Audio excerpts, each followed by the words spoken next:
ಈ ದಿನದಲ್ಲಿ ನಾವು ಪ್ರಕಟಣೆ ಗ್ರಂಥ 3ನೇ ಅಧ್ಯಾಯ 19ನೇ ವಚನವನ್ನ ಧ್ಯಾನ ಮಾಡಿಕೊಳ್ಳೋಣ. ಪ್ರಕಟಣೆ ಗ್ರಂಥ 3ನೇ ಅಧ್ಯಾಯ 19ನೇ ವಚನ.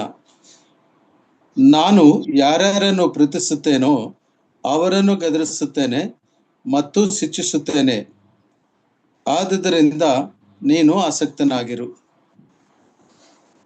ಕರ್ತನಲ್ಲಿ ಪ್ರಿಯರೇ, ಈ ವಾಕ್ಯ ಭಾಗದಲ್ಲಿ ನಾವು ನೋಡುವಾಗ ನಾನು ಎಂಬುದಾಗಿ ಹೇಳುವಾಗ ಕರ್ತನಾದ ಯೇಸು ಕ್ರಿಸ್ತನು.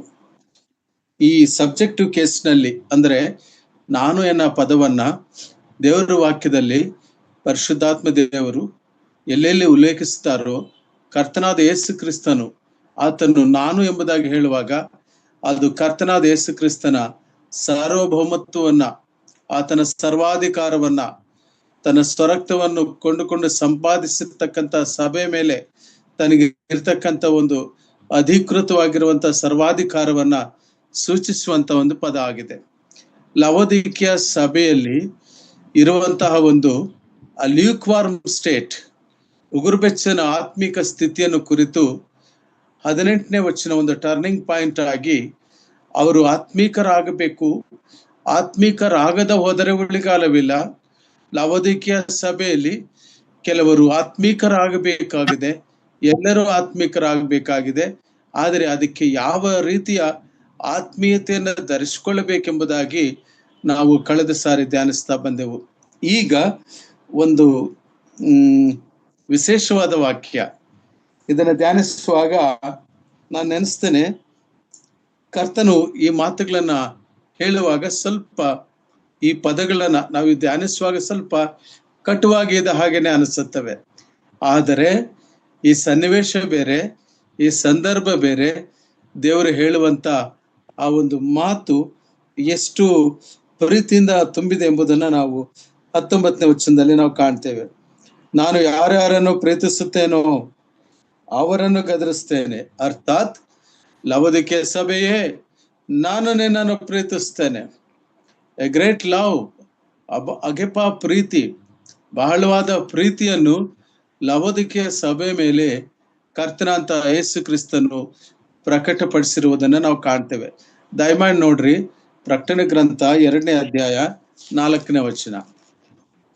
ಪ್ರಕಟಣೆ ಗ್ರಂಥ 2ನೇ ಅಧ್ಯಾಯ 4ನೇ ವಚನ. ರೆವಲ್ಯೂಷನ್ಸ್ ಚಾಪ್ಟರ್ 2 ವರ್ಸ್ 4 ಓದಿ.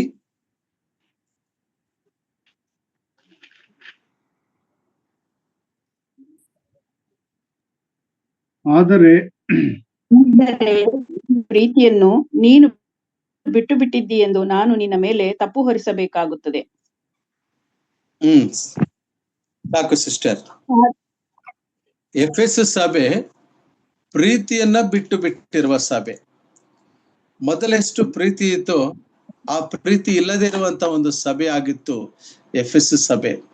ಈ ಪ್ರೀತಿ ಅನ್ನೋ ಪದ ಈ ಲವೋದಿಕೀಯ ಸಭೆಯಲ್ಲಿ ಈ ಭಾಗದಲ್ಲಿ ಬಿಟ್ಟು ಇನ್ನ 2 ಕಡೆ ಈ ಪದ ನಮಗೆ ಬರ್ತದೆ.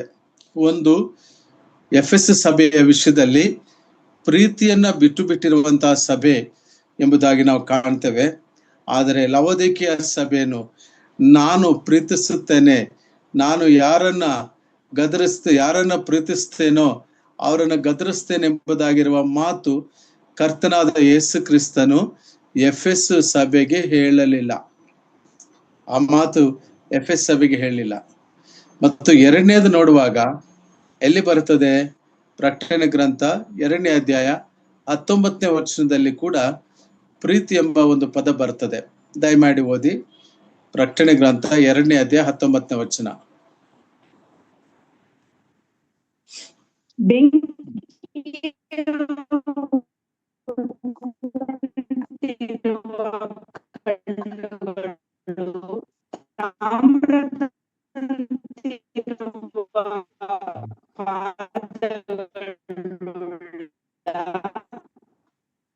ಸಾಕು ಸಿಸ್ಟರ್. ಹೇಳುವುದೇನೆಂದ್ರೆ ನಿನ್ನ ಪರೋಪಕಾರವನ್ನು, ತಾಳ್ಮೆಯನ್ನು, ಕಡೆ ಕೃತ್ಯಗಳು ನಿನ್ನ ಮೊದಲಿನ ಕೃತ್ಯಗಳಿಗಿಂತ ಹೆಚ್ಚಾಗಿದೆ. ಸಾಕು ಸಿಸ್ಟರ್, ಥ್ಯಾಂಕ್ ಯು. ನಿನ್ನ ಕೃತ್ಯಗಳನ್ನು, ನಿನ್ನ ಪ್ರೀತಿಯನ್ನು ನಂಬಿಕೆಯನ್ನು, ಪರೋಪಕಾರವನ್ನು, ತಾಳ್ಮೆಯನ್ನು ಬಲ್ಲೆನು. ಥುಯತೈರ ಸಭೆಗೆ ಎಷ್ಟು ದಂಡನೆ ಇದೆ, ಎಷ್ಟು ಶಿಕ್ಷೆ ಇದೆ, ಆದರೆ ಅದರಲ್ಲಿ ಎಷ್ಟು ಒಳ್ಳೆಯ ಮೆಚ್ಚುಗೆಗಳು. ಮೊದಲು ಆ ಸಭೆಯನ್ನು ಮೆಚ್ಚಿಕೊಳ್ತಾನೆ ಕರ್ತನಾದ ಯೇಸು ಕ್ರಿಸ್ತನು. ನಾವು 6 ಸಭೆಗಳನ್ನು ಕುರಿತು ಧ್ಯಾನಿಸುವಾಗ ಪ್ರತಿಯೊಂದು ಸಭೆಯ ವಿಷಯದಲ್ಲಿಯೂ ಕೂಡ ಮೊದಲು ದೇವರು ಮೆಚ್ಚಿಕೊಳ್ಳುವಂಥದ್ದನ್ನು ಕಾಣ್ತೇವೆ. ಈ ಥುಯತೈರ ಸಭೆಯಲ್ಲಿ ಪ್ರೀತಿ ಇದೆ, ಎಫೆಸ ಸಭೆಯಲ್ಲಿ ಪ್ರೀತಿ ಇಲ್ಲ. ಪ್ರೀತಿ ಇಲ್ಲದ ಎಫೆಸ ಸಭೆಗೆ ಕರ್ತನು ಒಂದು ರೀತಿಯಾಗಿ ಮಾತಾಡಿದರೆ, ಪ್ರೀತಿ ಇರುವಂತ ಥುಯತೈರ ಸಭೆಗೂ ಒಂದು ರೀತಿ ಮಾತನಾಡ್ತಿದ್ದಾನೆ. ಇಲ್ಲಿ ನಾವು ನೋಡುವಾಗ ನಿನ್ನ ಕೃತ್ಯಗಳನ್ನು, ನಿನ್ನ ಪ್ರೀತಿಯನ್ನು, ನಂಬಿಕೆಯನ್ನು, ಪರೋಪಕಾರವನ್ನು, ತಾಳ್ಮೆಯನ್ನು, 5 ರೀತಿಯ 5 ಫೋಲ್ಡ್ ಅಪ್ರಿಸಿಯೇಷನ್ ಥುಯತೈರ ಸಭೆಯಲ್ಲಿ ಕೃತ್ಯಗಳು ಉಂಟು, ಪ್ರೀತಿ ಉಂಟು, ನಂಬಿಕೆಯುಂಟು, ಪರೋಪಕಾರ ಉಂಟು. ಅದನ್ನ ಗ್ರೀಕ್ ಲ್ಯಾಂಗ್ವೇಜ್ ನಲ್ಲಿ ಡೀಕನ್ಶಿಪ್, ಡೀಕನ್ ಅನ್ನೋ ಪದ ಅದರಿಂದ ಬಂದಿರುವಂತಹದ್ದು. ಉಪಚಾರ ಮಾಡುವಂಥದ್ದು, ಪರೋಪಕಾರ ಮಾಡುವಂಥದ್ದು, ತಾಳ್ಮೆ ಇರುವಂತಹದ್ದು. ಇಷ್ಟು ಒಂದು ವೈಬ್ರೆಂಟ್ ಚರ್ಚ್, ಒಂದು ಮಾದರಿಯಾದ ಸಭೆಗೆ ಇರಬೇಕಾದ 5 ಸಭೆಗಳು ಥುಯತೈರ ಸಭೆಯಲ್ಲಿ ಇಂಥದ್ದನ್ನು ನಾವು ಕಾಣ್ತೇವೆ. ಆ ಪ್ರೀತಿ ತುಂಬಿಕೊಂಡಿರುವಂತಹದ್ದು ಕಾಣ್ತೇವೆ. ಆದರೆ ವಿಶೇಷವೇನೆಂದರೆ ಆ ಪ್ರೀತಿ ಅದು ಮತೀಯ ಪ್ರೀತಿಯಾಗಿರುವಂಥದ್ದಾಗಿತ್ತು, ಮಿತಿ ಮೀರಿದ ಪ್ರೀತಿ ಆಗಿತ್ತು. ಥುಯತೈರ ಸಭೆ ಲೋಕಕ್ಕೆ ಜಾರಿ ಹೋಗಿರುವಂಥದ್ದಾಗಿತ್ತು. ಅದನ್ನು ನಾವು ಈಗಾಗಲೇ ಧ್ಯಾನ ಮಾಡಿದ್ದೀವಿ. ಪುನಃ ಅದನ್ನ ಪುನಃ ಧ್ಯಾನಿಸುವಂತ ಒಂದು ಅವಶ್ಯಕತೆ ಇಲ್ಲ. ಆದರೆ ಇಲ್ಲಿ ಬಂದಾಗ ಒಂದು ಮೆಚ್ಚುಗೆನೂ ಇಲ್ಲ ಲವೋದಿಕೀಯ ಸಭೆಯಲ್ಲಿ. ಪ್ರಾರಂಭದಿಂದಲೂ ಕೂಡ ಉಗುರು ಬೆಚ್ಚನ ಸ್ಥಿತಿ, ದೌರ್ಭಾಗ್ಯ ಸ್ಥಿತಿ, ದುರವಸ್ಥೆ ಸ್ಥಿತಿ, ಕುರುಡುತನ, ಬಟ್ಟೆ ಇಲ್ಲದಂತ ಒಂದು ಸ್ಥಿತಿ, ಇಷ್ಟೆಲ್ಲ ಮೆಚ್ಚುಗೆ ಇಲ್ಲದೆ ಇರುವಂತ ಈ ಸಭೆಯನ್ನು ನನ್ನನ್ನು ಬಹಳ ಆಶ್ಚರ್ಯಪಡಿಸುವಂಥದ್ದು, ಈ ಸಂದೇಶಗಳನ್ನ ಧ್ಯಾನಿಸುವಾಗ, ವಿಶೇಷವಾಗಿ ಇವತ್ತು ಈ ವಾಕ್ಯವನ್ನು ಧ್ಯಾನಿಸುವಾಗ ನನ್ನನ್ನು ಬಹಳ ಆಶ್ಚರ್ಯಕ್ಕೆ ಒಳಗಾಕಿಸಿರುವಂತಹದ್ದು, ಏನೆಲ್ಲ ಮೆಚ್ಚುಗೆಗಳಿರುವ ಸಭೆಯನ್ನು ಕುರಿತು ನಾನು ಪ್ರೀತಿಸುವ ಎಂಬುದಾಗಿ ಹೇಳಲಿಲ್ಲ. ಆದರೆ ಒಂದು ಮೆಚ್ಚುಗೆಯೂ ಇಲ್ಲದೆ ಇರುವಂತ ಲವೋದಿಕೀಯ ಸಭೆಯನ್ನು ಕರ್ತನು ನಾನು ಪ್ರೀತಿಸುವವರನ್ನು ಗದರಿಸುತ್ತೇನೆ, ಶಿಕ್ಷಿಸುತ್ತೇನೆ ಎಂಬುದಾಗಿ ಹೇಳುವಾಗ ಪ್ರಿಯರೇ, that is the sacrificial love, that is the agape love. ನಾವಿನ್ನೂ ಅಭಕ್ತರಾಗಿರುವಾಗಲೇ, ನಾವಿನ್ನೂ ಭಕ್ತಿಹೀನರಾಗಿರುವಾಗಲೇ ಕರ್ತನಾದ ಯೇಸು ಕ್ರಿಸ್ತನು ನಮಗೋಸ್ಕರವಾಗಿ ಕಲ್ವಾರು ಕ್ರೂಸಿನಲ್ಲಿ ಯಜ್ಞವಾಗಿ ಆ ಅಮೂಲ್ಯ ರಕ್ತವನ್ನ ಆತನು ಸುರಿಸಿದ್ದು ಕರ್ತನಲ್ಲಿ ಪ್ರಿಯರೇ ಗಣನೆಗೆ ಬಾರದಂತವರಾಗಿದೆ ನಮ್ಮನ್ನು. ಲವೋದಿಕೀಯ ಸಭೆಯ ಆ ವಿಷಯದಲ್ಲಿ ದೇವರಾತ್ಮನ ನುಡಿಯುವ ಮಾತುಗಳನ್ನ ನಾವು ಗಮನಿಸುತ್ತಾ, ನಾವು ನೋಡುತ್ತಾ ಇರುವಾಗ ಕರ್ತನಲ್ಲಿ ಪ್ರಿಯರೇ, ಪ್ರೀತಿ ಇಲ್ಲದ ಸಭೆಗಾಗಲಿ, ಪ್ರೀತಿ ಹೆಚ್ಚಾಗಿರುವ ಸಭೆಗಾಗಲಿ ಕರ್ತನು ಆ ಮಾತನ್ನು ಹೇಳಲಿಲ್ಲ. ದೇವರು ಪ್ರೀತಿಸುವ ಸಭೆ ಎಂಬುದಾಗಿ ಲವೋದಿಕೀಯ ಸಭೆಗೆ ಹೇಳ್ತಾನೆ. ಹಾಗಾದ್ರೆ ನಾವು ಮುಂದಕ್ಕೆ ಹೋಗೋಣ. ನಾವು ಧ್ಯಾನಿಸೋದಕ್ಕೋಸ್ಕರವಾಗಿ ದೇವರು ಗದರಿಸುವುದು, ಶಿಕ್ಷಿಸುವುದು, ಕ್ರಮಪಡಿಸುವುದಕ್ಕಾಗಿಯೇ, ಒಬ್ಬ ವಿಶ್ವಾಸಿಯನ್ನು ಸ್ಥಿರಪಡಿಸುವುದಕ್ಕಾಗಿ, ಬಲಪಡಿಸುವುದಕ್ಕಾಗಿ ಆತನು ಗದರಿಸುವನಾಗಿರ್ತಾನೆ, ಆತನು ಶಿಕ್ಷಿಸುವನಾಗಿರ್ತಾನೆ. ದಯಮಾಡಿ ನೋಡ್ರಿ, ಎಬ್ರಿಯದವರಿಗೆ ಬರೆದ ಪತ್ರಿಕೆ 5ನೇ ಅಧ್ಯಾಯ 6ನೇ ವಚನ. Hebrews chapter 5 verse 6. Hebrews chapter 5 verse 6. ಎಂದು ಹೇಳಿದಾತನೇ ಈ ಗೌರವವನ್ನು ಆತನಿಗೆ ಕೊಟ್ಟನು. ಆತನು ಇನ್ನೊಂದು ಸ್ಥಳದಲ್ಲಿ ಇನ್ನೂ ಸದಾಕಾಲವು ಮೆಲ್ಕಿಜೆದೇಕನ ತರಹದ ಯಾಜಕನು, ನೀನು ಸದಾಕಾಲವು ಮೆಲ್ಕಿಜೆದೇಕನ ತರಹದ ಯಾಜಕನು ಎಂದು ಹೇಳುತ್ತಾನೆ. ಸಿಸ್ಟರ್ ಕ್ಷಮಿಸಿ, ಕೇಳಿಸ್ತಿಲ್ಯಾ? ಕೇಳಿಸ್ತಾ ಇದೆ. ಇಬ್ರಿಯದವರು ಬರೆದ ಪತ್ರಿಕೆ 12ನೇ ಅಧ್ಯಾಯ 10ನೇ ವಚನ ಓದಿ.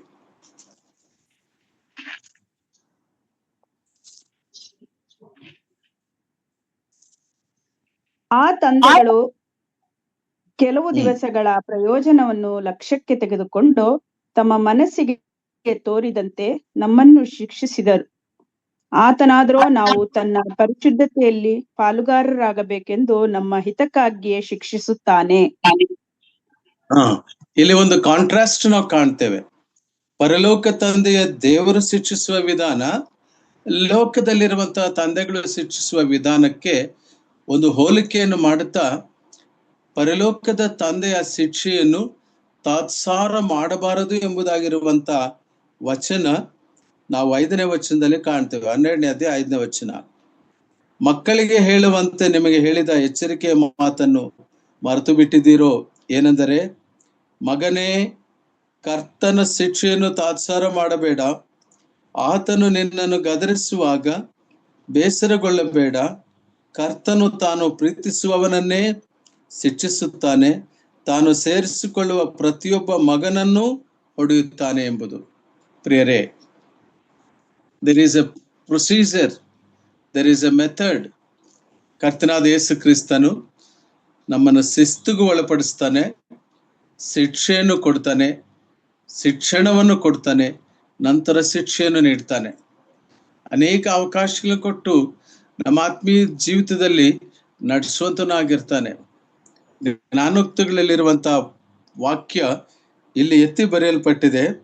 ಅದಕ್ಕೆ ಅದು ಪ್ಯಾರಾಗ್ರಾಫ್ ತರ ಮಧ್ಯದಲ್ಲಿದೆ. ಮಗನೇ, ಕರ್ತನ ಶಿಕ್ಷೆಯನ್ನು ತಾತ್ಸಾರ ಮಾಡಬೇಡ, ಕರ್ತನು ನಿನ್ನನ್ನು ಗದರಿಸುವಾಗ ಬೇಸರಗೊಳ್ಳಬೇಡ. ಯಾಕಂದ್ರೆ ತಾನು ಪ್ರೀತಿಸುವವನನ್ನೇ ಶಿಕ್ಷಿಸುತ್ತಾನೆ. ನಮ್ಮ ಜೀವಿತದಲ್ಲಿ ಬರುವಂತಹ ಶ್ರಮೆ ಆಗಲಿ, ಸಂಕಟ ಆಗಲಿ, ವ್ಯಾಧಿ ಆಗಲಿ ಒಂದು ವೇಳೆ ಸಂಭವಿಸಿದಾಗ, ಕರ್ತನಲ್ಲಿ ಪ್ರಿಯರೇ, ಕರ್ತನು ಒಂದು ವೇಳೆ ನಮಗೊಂದು ಪಾಠವನ್ನು ಅದರ ಮೂಲಕವಾಗಿ ಕಲಿಸುವಂತವನಾಗಿರ್ತಾನೆ. ನಮಗೆ ನಮ್ಮ ಹಿತಕ್ಕಾಗಿ 10ನೇ ವಚನದಲ್ಲ ಮಾತು ಕಾಣ್ತೇವೆ. ಇನ್ನು ಇಬ್ರಿಯ ಪತ್ರಿಕೆಯಲ್ಲಿ ಇರೋಣ. ಕೆಲವು ಒಂದೊಂದು ವಚನ ನೋಡ್ಕೊಳ್ಳೋಣ. 10ನೇ ವಚನ 12:10. ಆ ತಂದೆ ಕೆಲವು ದಿವಸ ಪ್ರಯೋಜನವನ್ನ ಲಕ್ಷ್ಯಕ್ಕೆ ತೆಗೆದುಕೊಂಡು ತಮ್ಮ ಮನಸ್ಸಿಗೆ ತೋರಂತ ನಮ್ಮನ್ನು ಶಿಕ್ಷಿಸಿದರು. ಆತನಾದರೂ ನಾವು ತನ್ನ ಪರಿಶುದ್ಧತೆಯಲ್ಲಿ ಪಾಲುಗಾರರಾಗಬೇಕೆಂದು ನಮ್ಮ ಹಿತಕ್ಕಾಗಿಯೇ ಶಿಕ್ಷಿಸುತ್ತಾನೆ. The more we are disciplined. ಕರ್ತನಲ್ಲಿ ಪ್ರಿಯರೇ, ವಿಶ್ವಾಸಿಗಳನ್ನ ಆತನು ಕನ್ನಡ ಭಾಷೆಯಲ್ಲಿ ಶಿಕ್ಷಿಸುತ್ತಾನೆಂಬುದಾಗಿರುವ ಪದ ಉಪಯೋಗಿಸಲ್ಪಟ್ಟರೂ ಆತನು ಡಿಸಿಪ್ಲೈನ್ ಮಾಡೋನಾಗಿದ್ದಾನೆ. ಒಂದು ಶಿಕ್ಷಣೆಗೆ ಅಥವಾ ಒಂದು ಶಿಕ್ಷೆಗೆ ಒಳಪಡಿಸುವಂತ ಒಂದು ಈ ಪರಿಸ್ಥಿತಿ ಯಾಕಂದ್ರೆ, ಆ ಒಂದು ಸಂದರ್ಭ ಯಾಕಂದ್ರೆ ನಮ್ಮನ್ನ ಆತನ ಪರಿಶುದ್ಧತೆಗೆ ಪಾಲುಗಾರನಾಗಿ ಮಾಡ್ಲಿಕ್ಕಾಗಿ. ಅದಕ್ಕೆ ಭಕ್ತ ಪೇತ್ರನ ಹೇಳುತ್ತಾನೆ, ಚಿನ್ನವು ಪುಟಕ್ಕೆ ಹಾಕಲ್ಪಟ್ಟಾಗ ಅದು ಶುದ್ಧವಾಗುತ್ತಾ ಹೋಗುತ್ತದೆ. ನಿಮ್ಮ ನಂಬಿಕೆಯು ಆ ಚಿನ್ನಕ್ಕಿಂತ, ಅಪರಂಜ ಚಿನ್ನಕ್ಕಿಂತ ಅಮೂಲ್ಯವಾಗಿರುವುದು ಪರೀಕ್ಷಿಸಲ್ಪಡ್ತಾ ಇರಬೇಕು. ಆ ಅಕ್ಕಸಾಲಿಗನು ಆ ಚಿನ್ನವನ್ನ ಅದನ್ನು ಹೊಡೆಯುತ್ತಿರುವಾಗ, ಅದನ್ನ ತಿದ್ದುತ್ತಿರುವಾಗ, ಅದಕ್ಕೆ ಆ ಚಿನ್ನದ ಆ ಲೋಹಕ್ಕೆ ಒಂದು ವೇಳೆ ನೋವಾಗ್ತಿರ್ಬೋದು, ತತ್ಕಾಲಕ್ಕೆ ಅದು ನೋವಾಗ್ತಿರ್ಬೋದು. ಆದರೆ ಅದು ಒಂದು ಸುಂದರ ಆಕಾರವನ್ನ, ಅದೊಂದು ಆಭರಣವಾಗಿ, ಅದೊಂದು ಸೌಂದರ್ಯವನ್ನ ಹೊಂದುವಂಥದ್ದಾಗಿದೆ ಎನ್ನುವ ಹೋಲಿಕೆಯನ್ನು ಕೊಡ್ತಾನೆ ಪೇತ್ರನು ತನ್ನ ಭಾಷೆಯಲ್ಲಿ ಉಪಯೋಗಿಸಿ ಹೇಳುವಾಗ. ಮತ್ತೊಂದು ಸಂಗತಿಯನ್ನು ನಾವು ನೋಡ್ತೇವೆ. ಆತನು ಶಿಕ್ಷಿಸುವಾಗ, ಇಬ್ರಿಯ ಪತ್ರಿಕೆಯಲ್ಲಿ ನಾವು ಕಾಣ್ತೀವಿ ಅದೇ ಮಾತನ್ನ, ಆತ ಮಕ್ಕಳನ್ನು ನಡೆಸುವಂತೆ ನಡೆಸ್ತಾನೆ. ಕರ್ತನಲ್ಲಿ ಪ್ರಿಯರೇ, ಮಕ್ಕಳನ್ನ ಹೇಗೆ ನಡೆಸಬೇಕು ಎಂಬುದನ್ನ ಎಫೆಸ ಪತ್ರಿಕೆಯಲ್ಲಿ ಅಪೊಸ್ತಲನಾದ ಪೌಲನು ನಮಗೆ ಬರೆದದ್ದನ್ನು ಕೂಡ ನಾವು ನೆನಪು ಮಾಡಿಕೊಳ್ತೇವೆ. ಯಾಕಂದ್ರೆ ಆ ಮಕ್ಕಳನ್ನ ಶಿಕ್ಷಿಸುವಾಗ ಅವರಿಗೆ ಪನಿಷ್ಮೆಂಟ್ ಅಂಡ್ ರಿವಾರ್ಡ್, ಅವ್ರೇನೋ ತಪ್ಪು ಮಾಡಿದರೆ ಅದು ತಪ್ಪು ಎಂದು ಗಮನಕ್ಕೆ ಬರುವ ಹಾಗೆ ಶಿಕ್ಷಿಸಬೇಕು.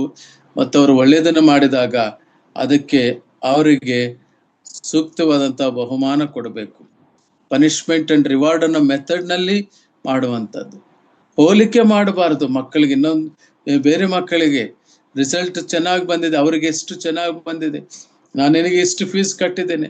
ನಮ್ಮ ಇಹಲೋಕದ ತಂದೆಗಳು ಶಿಕ್ಷಿಸುವಾಗ ಉಪಯೋಗಿಸುವ ಪದಗಳ ಬಳಕೆ ದೇವರ ವಾಕ್ಯದಲ್ಲಿ ನಾವು ಕಾಣ್ತೇವೆ.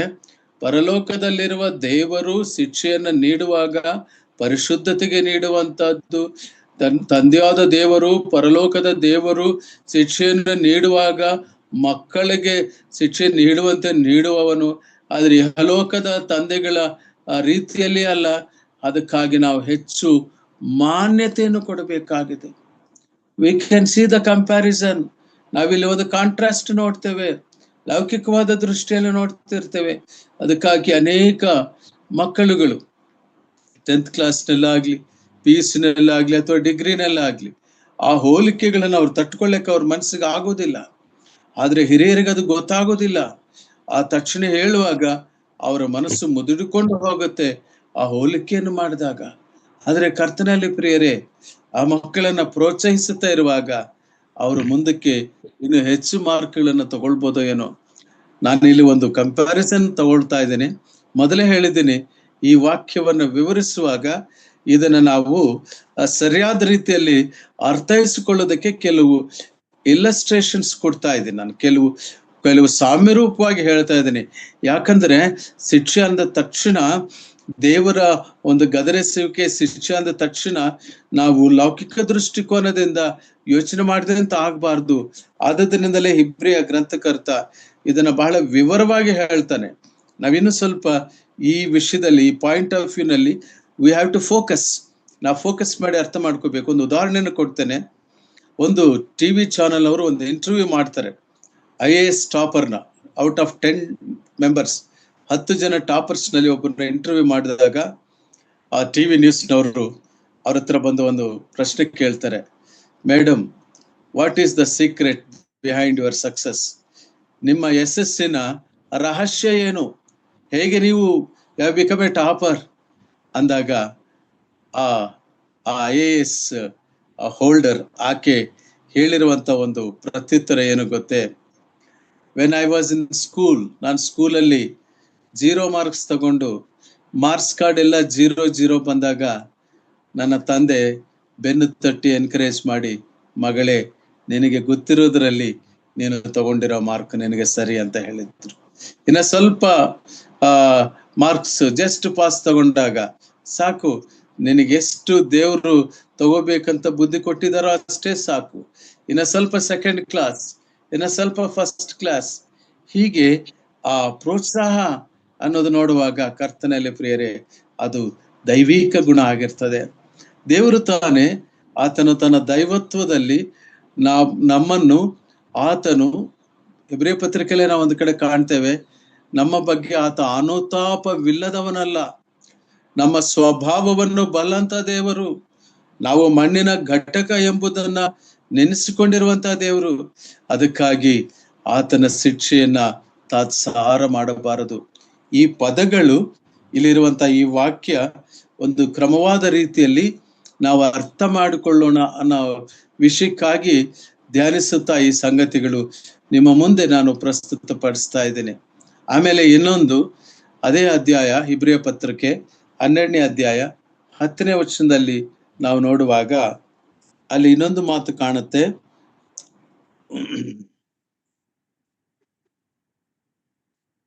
ಕೊನೆ ವಚನ ನಾನು ಓದ್ತಾ ಇದ್ದೀನಿ.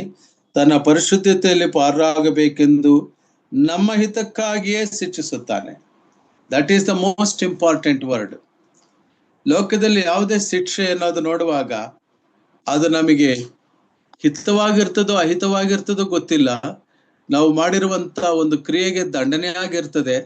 ಆದರೆ ತಂದೆಯಾದಂತಹ ದೇವರು, ಕರ್ತನಾದಂತ ಯೇಸು ಕ್ರಿಸ್ತನು, ಆತನು ತನ್ನ ಮಕ್ಕಳನ್ನು, ತನ್ನ ಶಿಷ್ಯರನ್ನು, ತನ್ನ ವಿಶ್ವಾಸಿಗಳನ್ನು ಆತನು ಶಿಕ್ಷಿಸುವಾಗ ಪ್ರಿಯರೇ, ನಮ್ಮ ಹಿತಕ್ಕಾಗಿಯೇ. It is for our righteousness, for our good. ನಮ್ಮ ಒಳ್ಳೆಯದಕ್ಕಾಗಿ ಶಿಕ್ಷಿಸುತ್ತಾನೆ. ಈ ಮಾತುಗಳನ್ನ ನಾವು ನೆನಪು ಮಾಡಿಕೊಳ್ಳಿರಿ. ಆತನು ಇನ್ನು ಹೇಗೆ ಪ್ರೀತಿಸುವವನಾಗಿ ಶಿಕ್ಷಿಸ್ತಾನೆ, ಮಕ್ಕಳಂತೆ ನಡೆಸುತ್ತಾ ಶಿಕ್ಷಿಸ್ತಾನೆ, ಪರಿಶುದ್ಧತೆಗಾಗಿ ನಮ್ಮನ್ನು ಶಿಕ್ಷಿಸ್ತಾನೆ. 4 ನಮ್ಮ ಹಿತಕ್ಕಾಗಿ ಶಿಕ್ಷಿಸ್ತಾನೆ. 4ನೇ ಅಂಶ. ಮತ್ತು ಇನ್ನೊಂದು ಅಂಶವನ್ನು ನಾವು ಅದೇ ಅಧ್ಯಾಯದಲ್ಲಿ ನೋಡೋಣ. ಇಬ್ರಿಯ ಪತ್ರಕ್ಕೆ 12ನೇ ಅಧ್ಯಾಯ 11ನೇ ವಚನದಲ್ಲಿ ಶಿಕ್ಷಿತನಾದ ಮೇಲೆ ಏನಾಗುತ್ತದೆ ದಯಮಾಡಿ ನೋಡ್ರಿ. ಇಬ್ರಿಯ 12:11. ಯಾವ ಶಿಕ್ಷೆಯಾದ್ರೂ ತಾತ್ಕಾಲಕ್ಕೆ ಸಂತೋಷಕರವಾಗಿ ತೋಚದೆ ದುಃಖಕರವಾಗಿ ತೋಚುತ್ತದೆ. ಆದರೂ ತರುವಾಯ ಅದು ಶಿಕ್ಷೆ ಹೊಂದಿದವರಿಗೆ ನೀತಿ ಎಂಬ ಫಲವನ್ನು ಕೊಟ್ಟು ಮನಸ್ಸಿಗೆ ಸಮಾಧಾನವನ್ನು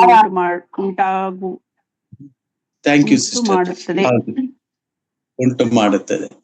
ದೇವರು ಕೊಡುವ ಶಿಕ್ಷೆ, ಇದರ ಒಂದು ಪ್ರತ್ಯೇಕತೆಯನ್ನ ನಾವು ಈ ಅಧ್ಯಾಯದಲ್ಲಿ ಇಬ್ರಿಯ ಪತ್ರಿಕೆಯಲ್ಲಿ ನೋಡಿದ ಹಾಗೆ ಪ್ರಾಯಶಃ ಬೇರೆಲ್ಲೂ ನೋಡ್ಲಿಕ್ಕೆ ಆಗುವುದಿಲ್ಲ. ವಿಶೇಷವಾಗಿ ಆ ಕೊನೆಯಲ್ಲಿ ಶಿಕ್ಷಿತನಾದ ಮೇಲೆ ಒಬ್ಬ ವಿಶ್ವಾಸಿಯಾಗಲಿ, ಒಬ್ಬ ಸಹೋದರ ಆಗಲಿ, ಒಬ್ಬ ಸಹೋದರಿ ಆಗಲಿ, ಶಿಕ್ಷಿತರಾದ ಮೇಲೆ ನೀತಿ ಎಂಬ ಫಲ, ದ ರೈಚಿಯಸ್ನೆಸ್, ಕರ್ತನಾದ ಯೇಸು ಕ್ರಿಸ್ತನ ನೀತಿಯ ಫಲವನ್ನ ನಾವು ಹೊಂದುತ್ತೇವೆ ಮತ್ತು ಸಮಾಧಾನವನ್ನು ಹೊಂದುತ್ತೇವೆ. ಪ್ರಿಯರೇ, ಅದೊಂದು ಸಮಾಧಾನ ಆಗಿರ್ತದೆ. ನಮ್ಮಲ್ಲಿ ಎಲ್ಲೋ ಒಂದು ಕಡೆ ನಮಗೆ ಗೊತ್ತಿಲ್ಲದಲೇ ಒಂದು ಅತಿಶಯ, ನಮಗೆ ಗೊತ್ತಿಲ್ಲದಲೇ ಒಂದು ಅಹಂ, ನಮಗೆ ಗೊತ್ತಿಲ್ಲದಲೇ ಒಂದು ಕೋಪ, ನಮಗೆ ಗೊತ್ತಿಲ್ಲದಲೇ ಒಂದು ದುರ್ಗುಣ, ಅದು ಒಂದು ವೇಳೆ ಪ್ರವೇಶಿಸಿದಾಗ ಆತನು ಗದರಿಸನಾಗಿರ್ತಾನೆ, ಆತನು ಶಿಕ್ಷಿಸನಾಗಿರ್ತಾನೆ. ಉದ್ದೇಶ ಏನಂದ್ರೆ ಶಿಕ್ಷಿತನಾದ ಮೇಲೆ ಅದು ದೈವನೀತಿಯಾಗಿ ಪರಿವರ್ತನೆ ಆಗುತ್ತದೆ. ಕರ್ತನಾದ ಯೇಸು ಕ್ರಿಸ್ತನು ಹೇಳ್ತಾನೆ ಮತ್ತಾಯನು ಬರೆದ ಸುವಾರ್ತೆಯಲ್ಲಿ, ನಿಮ್ಮ ನೀತಿಯು 5ನೇ ಅಧ್ಯಾಯ 20ನೇ ವಚನ ಅಂತ ನಾನು ನೆನೆಸ್ತೇನೆ, ನಿಮ್ಮ ನೀತಿಯು ಶಾಸ್ತ್ರಿಗಳ ನೀತಿಗಿಂತಲೂ ಫರಿಸಾಯರ ನೀತಿಗಿಂತಲೂ ಹೆಚ್ಚಿನದಾಗದು ಹೋದರೆ ನೀವು ಪರಲೋಕ ರಾಜ್ಯವನ್ನು ಪ್ರವೇಶಿಸಲಾರಿರಿ. ಅಂದರೆ ಲೌಕಿಕವಾದ ನೀತಿಗಿಂತ ಆ ದೈವಿಕ ನೀತಿಯನ್ನು ನಾವು ಪಡೆದಕ್ಕೋಸ್ಕರವಾಗಿ, ನಾವು ಒಂದು ವೇಳೆ ತಪ್ಪು ಮಾಡಿದರು, ಘೋರ ಪಾಪ ಮಾಡಿದರು, ನಾವು ಶಿಕ್ಷಿಸಲ್ಪಡ್ಲಿಲ್ಲ ಅಂದ್ರೆ ನಾವು, ದೇವರ ವಾಕ್ಯ ಹೇಳುತ್ತೆ, we are not from the seed of the right seed, divine seed. ನಾವು ಆಧಾರಕ್ಕೆ ಹುಟ್ಟಿದವರೆಂಬುದಾಗಿ ಇಬ್ರಿಯ ಪತ್ರಿಕೆಯಲ್ಲಿ ಇನ್ನೊಂದು ಕಡೆ ನಾವು ನೋಡ್ತೇವೆ. ಆದ್ದರಿಂದ ಶಿಕ್ಷೆ ಒಳ್ಳೆಯದು. ಏನಕ್ಕೋಸ್ಕರ ಒಳ್ಳೆಯದು? ಒಂದು, ನಾವು ದೇವರ ಮಗು ಎಂಬುದಾಗಿ ಸಾಬೀತುಪಡಿಸುತ್ತದೆ. ನಾವು ದಾರಿ ತಪ್ಪಿದಾಗ ನಮ್ಮನ್ನು ಸರಿದಾರಿಗೆ ನಡೆಸಲು ದೇವರು ಗದರಿಸಬಹುದು ವಾಕ್ಯದ ಮೂಲಕವಾಗಿ. ಆ ಗದರಿಸಿದಾಗ, ಆ ವಾಕ್ಯವು ಚುಚ್ಚಿದಾಗ, ಹಲಗು ನೆಟ್ಟಂತಾದಾಗ, ಅಲ್ಲಿಯವರೆಗೂ ಇಸ್ರಾಯೇಲ್ ಜನರು ಆ ಪೇತ್ರನ ಬಳಿಯಲ್ಲಿ ಮಾತನಾಡುವಾಗ ಸಹೋದರರೆಂಬುದಾಗಿ ಹೇಳಲಿಲ್ಲ. ಸಹೋದರನೆಂಬ ಪದ ಅಲ್ಲಿ ಆ ಯಹೂದರು ಉಪಯೋಗಿಸ್ತಿರ್ಲಿಲ್ಲ. ಆದರೆ ಯಾವಾಗ ಪವಿತ್ರಾತ್ಮ ಭರಿತನಾಗಿ ಪೇತ್ರನು ಪ್ರಸಂಗ ಮಾಡಿದಾಗ ಅವರು, ಆ ಸಹೋದರರೇ, ನಾವು ಏನು ಮಾಡಬೇಕು? ಜೀವನಾಯಕನನ್ನು ನೀವು ಕೊಲ್ಲಿಸಿದ್ರಿ ಎಂಬುದಾಗಿ ಪೇತ್ರನು ಮಾತನಾಡ್ತಾನೆ. ಆಗ ಆ ಗದರಿಸುವಿಕೆಗೆ, ಆ ವಾಕ್ಯ ಹೃದಯಕ್ಕೆ ನಾಟಿದಾಗ, ಆ ವಾಕ್ಯ ಹೃದಯಕ್ಕೆ ಚುಚ್ಚಿದಾಗ ಅದು ಹಲಗು ನೆಟ್ಟಂತಾಗಿ ನಾವೇನು ಮಾಡಬೇಕೆಂಬುದಾಗಿ ಹೇಳುವಾಗ ಕರ್ತನಾದ ಯೇಸು ಕ್ರಿಸ್ತನ ಮೇಲೆ ನಂಬಿಕೆ ಇಟ್ಟು ದೀಕ್ಷಾ ಸ್ನಾನ ಮಾಡಿಸಿಕೊಳ್ಳಿರಿ. ಪ್ರಿಯರೇ, that is the act of the word of god. ದೇವರ ಆತ್ಮನ ಕಾರ್ಯ, ದೇವರ ವಾಕ್ಯದ ಕಾರ್ಯ ಅದಾಗಿರ್ತದೆ ಪ್ರಿಯರೇ. ಅದರಿಂದ ಗದರಿಸುವಿಕೆ ಮತ್ತು ಶಿಕ್ಷೆ ಒಬ್ಬ ವಿಶ್ವಾಸಿಯ ಅಥವಾ ಒಬ್ಬ ಸಹೋದರನ, ಒಬ್ಬ ಸಹೋದರಿಯ ಉತ್ತಮತ್ವಕ್ಕೆ ಎಂಬುದನ್ನಾಗಿ ನಾವು ಭಾವಿಸಬೇಕೆ ಹೊರತು ಅದನ್ನು ನಾವು ತಿರಸ್ಕಾರ ಮಾಡಬಾರ್ದು. ಅಥವಾ ನಾವು ಎಷ್ಟು ಒಳ್ಳೆಯ ವಿಶ್ವಾಸಿಗಳಾಗಿದ್ದರು ನಮಗೆ ಹೀಗಾಯ್ತಾ ಎಂಬುದಾಗಿ ಪ್ರಶ್ನೆ ಹಾಕಬಾರದು. ಯೋಬನು ಒಂದು ಮಾತನ್ನು ಕೂಡ ಪ್ರಶ್ನಿಸಲಿಲ್ಲ. ಯೋಬನು ಹೇಳಿದ್ದು, ಯೆಹೋವನು ಕೊಟ್ಟನು, ಯೆಹೋವನೇ ತೆಗೆದುಕೊಂಡನು, ಯೆಹೋವನ ನಾಮಕ್ಕೆ ಸ್ತೋತ್ರವಾಗಲಿ. What A conviction! ಅದು ದೇವರು ನೀಡಿರುವ ಶಿಕ್ಷೆ ಅಲ್ಲ, ಆದ್ರೆ ದೇವರು ಅನುಮತಿಸಿದರು, ಸೈತಾನನ ಶೋಧನೆ ಮಾಡಿದನು, ಆದಾಗ್ಯೂ ಆ ಪರಿಸ್ಥಿತಿಯನ್ನು ನಿಭಾಯಿಸಿದನು. ಪ್ರಿಯರೇ, ತಾಳ್ಮೆಯಿಂದ ಆತನು ಸಹಿಸಿಕೊಂಡನು. ಅದಕ್ಕೆ ಯಾಕೋಬ ಪತ್ರಿಕೆಯಲ್ಲಿ ನಾವು ಮಾತು ಕಾಣ್ತೇವೆ, ಯೋಬನಲ್ಲಿರುವಂತ ತಾಳ್ಮೆಯನ್ನ ನೀವು ಜ್ಞಾಪಕ ಮಾಡಿಕೊಳ್ಳಿರಿ. You remember the patience in the ಯೋಬನಲ್ಲಿರುವಂತಹದ್ದು ಮತ್ತು ನಾವು ಇಲ್ಲಿ ಕಾಣ್ತೇವೆ, ಶಿಕ್ಷಿತನಾದ ಮೇಲೆ ನೀತಿಯ ಫಲ ಮನಸ್ಸಿಗೆ ಸಮಾಧಾನ ಉಂಟಾಗುವಂಥದ್ದಾಗಿರ್ತದೆ. ಈಗ ನಮ್ಮ ಸಂದೇಶದ ಮತ್ತೊಂದು ಭಾಗಕ್ಕೆ ನಾವು ಹೋಗ್ತೇವೆ. ಮತ್ತೊಂದು ಭಾಗಕ್ಕೆ ಹೋಗುವಾಗ ಈ ಕಾಲಘಟ್ಟದಲ್ಲಿ, ಈ ಲವೋದಿಕೀಯ ಸಭೆಯ ಕಾಲಘಟ್ಟದಲ್ಲಿ ಹಾಗಾದ್ರೆ ಈ ವಚನವನ್ನ ನಾವು ಹೇಗೆ ನಮಗೆ ಅನ್ವಯಿಸಿಕೊಳ್ಳಬೇಕು? How to apply this? ಇದನ್ನ ಅಪ್ಲೈ ಮಾಡುವಾಗ ಬಹಳ ಎಚ್ಚರಿಕೆ ಆಗಿರ್ಬೇಕು. ಈ ಬೋಧನೆಯನ್ನ ನಾವು ಕಲಿತುಕೊಳ್ಳುವಾಗ ಅಥವಾ ತಿಳ್ಕೊಳ್ಳುವಾಗ ಅಪಾರ್ಥಕ್ಕೆ ಕಾರಣ ಆಗಬಾರ್ದು. ಸರಿಯಾದ ರೀತಿಯಲ್ಲಿ ಅರ್ಥ ಮಾಡಿಕೊಳ್ಳಬೇಕು. ಯಾರಾದರೂ ಅನಾರೋಗ್ಯ, ಅಸ್ವಸ್ಥತೆ ಇದ್ದಾಗ ಇದು ನಿನಗೆ ದೇವರ ಶಿಕ್ಷೆ ಅಂತ ದಯಮಾಡಿ ಹೇಳಬಾರ್ದು. ಯಾಕಂದ್ರೆ ದೇವರ ವಾಕ್ಯ ಹೇಳುತ್ತದೆ, ನಮ್ಮ ಭಾವನೆ, ನಮ್ಮ ಧೋರಣೆ ಆಗಿರಬಾರದು, ಹಾಗೆ ಹೇಳ್ಬಾರ್ದು. ನನಗೊಂದು ಘಟನೆ ನೆನಪು ಬರ್ತದೆ. ತುಂಬಾ ವರ್ಷಗಳ ಹಿಂದೆ ಒಬ್ಬ ಸಹೋದರ ನನ್ನ ಬಳಿಯಲ್ಲಿ ತನ್ನ ಕಷ್ಟವನ್ನು ಹೇಳ್ಕೊಂಡ್ರು. ಹೇಗಂದ್ರೆ, ಆತನ ತುಂಬಾ ಬಲಹೀನನಾಗಿ ಆಸ್ಪತ್ರೆಯಲ್ಲಿ ಅಡ್ಮಿಟ್ ಆದಾಗ, ಅಂದ್ರೆ ನಮ್ಮ ಪಂಥದವರಲ್ಲ, ಬೇರೊಂದು ಪಂಥದವರು, ಅವರು ನಮ್ಮ ಸಹೋದರರೇ, ಅಂದ್ರೆ ದೇವರನ್ನ ನಂಬಿರುವ ಮಕ್ಕಳೇ, ಆದರೆ ಬೇರೆ ಬೇರೆ ರೀತಿಯ ಫೇತ್ ನಲ್ಲಿ ಇರುವಂತವ್ರು. ಅವರು ಕೂಡ ಅವರ ಪಾಸ್ಟರ್ ಬಂದ್ರಂತೆ. ಆಸ್ಪತ್ರೆಗೆ ಬಂದಾಗ ಆ ಅನಾರೋಗ್ಯದಲ್ಲಿದ್ದ ಆ ವ್ಯಕ್ತಿಯನ್ನ ಪರಾಮರ್ಶಿಸಕ್ಕೋಸ್ಕರ ಬಂದಾಗ ಆ ಪಾಸ್ಟ್ರು, ಆ ಗಾಡ್ ಸರ್ವೆಂಟ್ ಕೇಳಿರೋ ಒಂದು ಪ್ರಶ್ನೆ, ಬ್ರದರ್, ನೀವು ದಶಂಭಾಗ ಕೊಟ್ಟಿದ್ದೀರಾ ಅಂತ. ಆ ಸಮಯಕ್ಕೆ ಈತನಿಗೆ ಇನ್ನೂ ವೀಕ್ನೆಸ್ ಜಾಸ್ತಿ ಆಯ್ತು. ಆಗ ಅನಾರೋಗ್ಯಕ್ಕೆ ದಶಂಭಾಗಕ್ಕೆ ಎಲ್ಲಿ ಲಿಂಕ್ ಮಾಡ್ಲಿ, ಹೇಗೆ ಲಿಂಕ್ ಮಾಡ್ಲಿಕ್ಕೆ ಆಗೋದು? ಕರ್ತನಲ್ಲಿ ಪ್ರಿಯರೇ, ಆ ರೀತಿಯ ದೃಷ್ಟಿಕೋನ ಆ ವ್ಯಕ್ತಿಯನ್ನ ಇನ್ನೂ ಬಲಹೀನಪಡಿಸುತ್ತೆ. ನೀವೇನೋ ತಪ್ಪು ಮಾಡಿದಿರಿ, ನೀವೇನೋ ಪಾಪ ಮಾಡಿದಿರಿ, ಅದಕ್ಕೆ ನಿಮ್ಗೆ ಈ ಅಸ್ವಸ್ಥತೆ ಆಗಿದೆ ಅಂತ ಹೇಳುವಾಗ, ಕರ್ತನಲ್ಲಿ ಪ್ರಿಯರೇ, ಅವರು ಇನ್ನೂ ಕೂಡ ವ್ಯಾಧಿಗ್ರಸ್ತರಾಗ್ತಾರೆ. ನಮ್ಮ ದೃಷ್ಟಿಕೋನ ಅದಲ್ಲ. ದೇವರ ವಾಕ್ಯ ನಮಗೆ ಅದನ್ನು ಬೋಧಿಸುವುದಿಲ್ಲ. ಒಬ್ಬ ವ್ಯಕ್ತಿಗೆ ಆ ರೀತಿ ಏನಾದ್ರೂ ಸಂಭವಿಸಿದಾಗ ಅಸ್ವಸ್ಥನಾಗಿರಲು ಅನೇಕ ಕಾರಣಗಳಿರ್ತವೆ.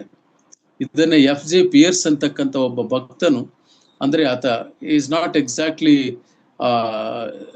ಅವರ್, ನನಗೆ ಕ್ರಿಶ್ಚಿಯನ್ ನೇಮ್ ಇದೆ ಆತ, but we do not know. ಆದ್ರೆ ಆತ ಹೇಳೋದೇನಂದ್ರೆ, ಪ್ರೀ ಕ್ರಿಶ್ಚಿಯನ್ ಆಟಿಟ್ಯೂಡ್ ಅಂತಕ್ಕಂಥ ಒಂದು ಪದವನ್ನು ಹೇಳ್ತಾ, ಅಸ್ವಸ್ಥತೆ ಉಂಟಾದಾಗ ಆ ಅಸ್ವಸ್ಥತೆಗೆ ಕಾರಣಗಳಾಗಿ ಗಾಳಿ ಇರ್ಬೋದು, ನೀರು ಇರ್ಬೋದು, ಪರಿಸರ ಇರ್ಬೋದು, ವಂಶ ಪಾರಂಪರ್ಯ ಇರ್ಬೋದು, ಈ ರೀತಿ ಒಂದು ಅನಿಶ್ಚಿತ ಕಾಯ್ದೆಗಳಲ್ಲಿ ಅಸಿಂಪ್ಟೊಮ್ಯಾಟಿಕ್ ಡಿಸೀಸಸ್ ಯಾವೇ ಇರ್ಬೋದು, ಪ್ಯಾಥೋಜೆನಿಕ್ ಜರ್ಮ್ಸ್ ಶರೀರದಲ್ಲಿ ಹೇಗೆ ಬರ್ಬೋದು, ಅವೆಲ್ಲ ಕೂಡ ದೇವರು ನೀಡುವ ಶಿಕ್ಷೆ ಅಂತ ತಿಳ್ಕೊಳ್ಳುವಂಥದ್ದು ಓಲ್ಡ್ ಟೆಸ್ಟಮೆಂಟಲ್ ಪ್ಯಾಟರ್ನ್ ನಲ್ಲಿ ನಾವು ಅದನ್ನು ಕಾಣ್ತೇವೆ. ಯಾಕಂದ್ರೆ ಆ ಒಂದು ಪಂಚಕಾಂಡಗಳಲ್ಲಿ ಇಸ್ರಾಯೇಲ್ ಜನಾಂಗವನ್ನು ದೇವರು ನಡೆಸುವಾಗ ವ್ಯಾಧಿ, ಬಾಧೆ, ಕ್ಷಾಮ, ಜ್ವರದಿಂದ ಅವರನ್ನು ಕಲಿಸುವಂಥದ್ದಿತ್ತು. ಅದು ಕಾಲಘಟ್ಟ, ಅದು ಯೆಹೋವನ ಕಾಲಘಟ್ಟ. ಈಗ ನಾವು ಕೃಪಾ ಕಾಲದಲ್ಲಿದ್ದೇವೆ. ಕರ್ತನಾದ ಯೇಸು ಕ್ರಿಸ್ತನು ಪರಲೋಕಕ್ಕೆ ಆರೋಹಣ ಆಗಿದ್ದಾನೆ. ನಮ್ಮ ಪಕ್ಷದಲ್ಲಿ ಆತನು ವಿಜ್ಞಾಪನೆ ಮಾಡೋನಾಗಿದ್ದಾನೆ. ಪರಿಶುದ್ಧಾತ್ಮ ದೇವರು ಸಭೆಯನ್ನು ಸಿದ್ಧ ಮಾಡುವಂತನಾಗಿರ್ತಾನೆ. ಪರಿಶುದ್ಧಾತ್ಮ ದೇವರು ಒಬ್ಬ ಪಾಪಿಯಲ್ಲಿ ಆತನಿಗೆ ಅರಿಕೆ ಉಂಟು ಮಾಡಿ, ಆತನಿಗೆ ಆ ಪಾಪ, ನೀತಿ, ನ್ಯಾಯ ತೀರ್ಪಿನ ಅರಿಕೆಯನ್ನುಂಟು ಮಾಡ್ಲಿಕ್ಕೋಸ್ಕರವಾಗಿ ದೇವರು ಕಾರ್ಯ ಮಾಡಿ ನಡೆಸೋನಾಗಿರ್ತಾನೆ. ಅಂತ ಸಂದರ್ಭದಲ್ಲಿ ಇವೆರಡನ್ನ ಮಿಕ್ಸ್ ಮಾಡಬಾರ್ದು. ಆದ್ದರಿಂದಲೇ ಈ ವಾಕ್ಯವನ್ನ ನಾವು ಅಪ್ಲೈ ಮಾಡುವಾಗ ಚೆನ್ನಾಗಿ ಗಮನಿಸಿಕೊಳ್ಳಬೇಕು. ಹಾಗಾದ್ರೆ ಯಾವ ರೀತಿ ನಾವು ಇದನ್ನು ಅರ್ಥೈಸಿಕೊಳ್ಳಬೇಕು? ಕೊನೆಯದಾಗಿ ನಾವು ಧ್ಯಾನಿಸಿಕೊಳ್ಳೋಣ. ಯಾಕೋಬ ಪತ್ರಕ್ಕೆ 5ನೇ ಅಧ್ಯಾಯ 13ನೇ ವಚನವನ್ನ ನಾವು ನೋಡಿಕೊಳ್ಳೋಣ. ಯಾಕೋಬ ಪತ್ರಕ್ಕೆ, the book of the epistle of James. ನಿಮ್ಮಲ್ಲಿ ಬಾಧೆ ಪಡುವವನು ಇದ್ದಾನೋ ಅವನು ದೇವರನ್ನು ಪ್ರಾರ್ಥಿಸಲಿ. ನಿಮ್ಮಲ್ಲಿ ಸಂತೋಷ ಪಡುವವನಿದ್ದಾನೋ ಅವನು ಕೀರ್ತನೆ ಹಾಡಲಿ. ಪ್ರತಿಮಾ ಸಿಸ್ಟರ್, ಅಲ್ಲೇ ಸಾಕು. ಇಲ್ಲಿ ಬಾಧೆ ಬಗ್ಗೆ ಇದೆ, ಸಂತೋಷ ಪ್ರಾರ್ಥನೆ ಆಮೇಲೆ ನೋಡೋಣ. ನಿಮ್ಮಲ್ಲಿ ಬಾಧೆ ಪಡುವವನಿದ್ದಾನೋ ಅವನು ದೇವರನ್ನು ಪ್ರಾರ್ಥಿಸಲಿ. ಫಸ್ಟ್ ಸ್ಟೆಪ್ ಅವನು ಪ್ರಾರ್ಥನೆ ಮಾಡಬೇಕು. ಯಾವುದೋ ಪ್ರೇಯರ್ ಆಯಿಲ್ ತಂದು ಅನಾಯಿಂಟಿಂಗ್ ಆಯಿಲ್ ಅದೆಲ್ಲ ಮುಖ್ಯ. ಆ ವ್ಯಕ್ತಿ ಅವನಲ್ಲಿ ಒಂದು ಪರಾಮರ್ಶೆ ಬರಬೇಕು, ಒಂದು ಪ್ರಾಯಶ್ಚಿತ್ತ ಆಗ್ಬೇಕು, ಒಂದು ಪಶ್ಚಾತ್ತ ಆಗ್ಬೇಕು, ಒಂದು ಪ್ರಾರ್ಥನೆ ಮಾಡಬೇಕು. ಪಾಯಿಂಟ್ 1 ಮೊದಲನೇದಾಗಿ. ಆಮೇಲೆ 2ನೇದಾಗಿ 14ನೇ ವಚನ ಕೊನೆ ಭಾಗ, ಅವನು ಸಭೆಯ ಹಿರಿಯರನ್ನು ಕಳಿಸಲಿ. ಅಸ್ವಸ್ಥನಾಗಿರುವವನು ಇದ್ದಾನೋ ಅವನು ಸಭೆಯ ಹಿರಿಯರನ್ನು ಕಳಿಸಲಿ. ಅಂದ್ರೆ ಸಭೆಯ ಸೇವೆಯರನ್ನು ಮಾಡು, ಸಭಾ ಹಿರಿಯರನ್ನು. ಯಾಕಂದ್ರೆ ಕರ್ತನು ತಾನೇ ಅಲ್ಲಿ ಅವರ ಪ್ರಾರ್ಥನೆಯನ್ನು ಕೇಳುವನಾಗಿರ್ತಾನೆ. ಹಾಗಾಗಿ ಅವರು ಕರ್ತನ ಹೆಸರಿನಿಂದ ಅವನಿಗೆ ಎಣ್ಣೆ ಹಚ್ಚಿ ಅವನಿಗೋಸ್ಕರ ದೇವರನ್ನು ಪ್ರಾರ್ಥಿಸಲಿ. ಯಾಕೋಬ ಪತ್ರಿಕೆ ಬರೆಯುವ ಕಾಲಘಟ್ಟದಲ್ಲಿ ಅದು ಒಂದು ಎಣ್ಣೆ ಹಚ್ಚುವುದು ಒಂದು ಪದ್ಧತಿ ಆಗಿತ್ತು. ಅದೇ ರೀತಿ ನಾವು ಕಾಣ್ತೇವೆ, ಏನು ಗುಡ್ ಸಮರಿಟನ್ ವಿಷಯದಲ್ಲಿ ಆತನನ್ನ ಆ ಒಳ್ಳೆಯ ಸಮಾರ್ಯನು ಎಣ್ಣೆ ಹಚ್ಚಿ ಗಾಯಗಳನ್ನು ಮುಚ್ಚಿ ಆತನನ್ನ ತೆಗೆದುಕೊಂಡು ಹೋಗಿ ಅಲ್ಲಿ ಒಂದು ಆ ಕೊಠಡಿಯಲ್ಲಿ, ಆ ಹೋಟೆಲ್ನಲ್ಲಿ ಆತನ ತಂಗಿಸುವಂಥದ್ದು ಅದೊಂದು ಪದ್ಧತಿ ಪರಂಪರೆಯಲ್ಲಿ. ಆದರೆ ಇತ್ತೀಚೆಗೆ ಅದೊಂದು ಕಮರ್ಷಿಯಲ್ ಬಿಸ್ನೆಸ್ ಆಗಿದೆ, ಅದು ಬೇರೆ ವಿಷಯ. ನಾವು ಅದರ ಬಗ್ಗೆ ಆಲೋಚನೆ ಮಾಡೋದು ಬೇಡ. ಮತ್ತು 15ನೇ ವಚನ ಓದಿ, ಯಾಕೋಬ ಪತ್ರಿಕೆ 15ನೇ ವಚನ. ನಂಬಿಕೆಯಿಂದ ಮಾಡಿದ ಪ್ರಾರ್ಥನೆಯು ರೋಗಿಯನ್ನು ರಕ್ಷಿಸುವುದು, ಪ್ರಾರ್ಥನೆಯಲ್ಲಿ ಎಬ್ಬಿಸುವನು. ಪ್ರಾರ್ಥನೆ ಮಾಡಿದಾಗ ಒಂದು ನಂಬಿಕೆಯಿಂದ ಮಾಡ್ಬೇಕು. Faithful prayer. ಕರ್ತನು ಹಸ್ತ ನನ್ನ ಮೇಲಿದೆ, ನನಗೆ ಸ್ವಸ್ಥತೆ ಆಗ್ತದೆ ಅಂತಕ್ಕಂಥ ಒಂದು ಪಾಸಿಟಿವ್ ಸ್ಪಿರಿಟ್ ಅವರಲ್ಲಿ ಜನರೇಟ್ ಆಗ್ಬೇಕು, ಅವರಲ್ಲಿ ಕ್ರಿಯೇಟ್ ಆಗ್ಬೇಕು. ನಾವು ಒಬ್ಬರಿಗೆ ಅನಾರೋಗ್ಯದಲ್ಲಿರುವಾಗ, ರೋಗಿ ಆಗಿರುವವರಿಗೋಸ್ಕರ ಪ್ರಾರ್ಥನೆ ಮಾಡುವಾಗ ಬಹಳ ಎಚ್ಚರಿಕೆಯಾಗಿ ಪ್ರಾರ್ಥಿಸ್ಬೇಕು ಪ್ರಿಯರೇ. ಯಾಕಂದ್ರೆ ಅವ್ರ ಕುಟುಂಬದವರು ಕೂಡ ಅವ್ರಿಗೆ ಏನು ಕಾಯಿಲೆ ಇದೆ ಅಂತ ಹೇಳಿರಲ್ಲ, ಆದ್ರೆ ಇವ್ರಿಗೆ ಹೇಳಿರ್ತಾರೆ. ಆದ್ರೆ ಅಚಾನಕ್ ಆಗಿ ಬಾಯಿಂದ ಹೊರಗಡೆ ಬಂತು, ಅವ್ರಿಗೆ ಇನ್ನೂ ಕುಸಿದು ಬೀಳುವಂತ ಸಾಧ್ಯತೆ ಇರುತ್ತದೆ. ಆದ್ದರಿಂದ ನಮ್ಮ ಪ್ರಾರ್ಥನೆ ಏನಿರ್ಬೇಕಂದ್ರೆ, ದೇವರೇ ಈ ಸಹೋದರನನ್ನು ಮುಟ್ಟು ಸ್ವಸ್ಥ ಮಾಡು, ಆರೋಗ್ಯವನ್ನು ಕೊಡು. ದೇವರ ಕೈಲಿ ಸಾಧ್ಯತೆ ಉಂಟು. ಹಾಗಾಗಿ ನಂಬಿಕೆಯನ್ನು ಹುಟ್ಟಿಸುವವನು, ಪೂರೈಸುವವನು ಆಗಿರುವ ಕರ್ತನಾದ ಯೇಸು ಕ್ರಿಸ್ತನಿಗೆ ಅರ್ಪಿಸಬೇಕು, ಒಪ್ಪಿಸಬೇಕು ಆ ರೋಗಿಯನ್ನು. ಹಿರಿಯರು ಹೋಗಿ ಪ್ರಾರ್ಥನೆ ಮಾಡಿದಾಗ ಮತ್ತು ಆ ಕರ್ತನ ಅವನನ್ನು ಎಬ್ಬಿಸ್ತಾನೆ. ಹೀಗಿರಲು ಸ್ವಸ್ಥವಾಗಬೇಕಾದರೆ 16ನೇ ವಚನದಲ್ಲಿ ಕೂಡ ಒಂದು ಮಾತು ಕಾಣ್ತೇವೆ, ನಿಮ್ಮ ಪಾಪಗಳನ್ನು ಒಬ್ಬರಿಗೊಬ್ಬರು ಅರಿಕೆ ಮಾಡಿ ಒಬ್ಬರಿಗೋಸ್ಕರ ಒಬ್ಬರು ದೇವರನ್ನ ಪ್ರಾರ್ಥಿಸಿರಿ. ನೀತಿವಂತನ ಅತ್ಯಾಸಕ್ತಿಯುಳ್ಳ ವಿಜ್ಞಾಪನೆಯು ಬಹುಬಲವಾಗಿದೆ, ಬಹಳ ಬಲ ಕೊಡುವಂಥದ್ದಾಗಿರ್ತದೆ ನೀತಿವಂತನ ಒಂದು ಪ್ರಾರ್ಥನೆಯು.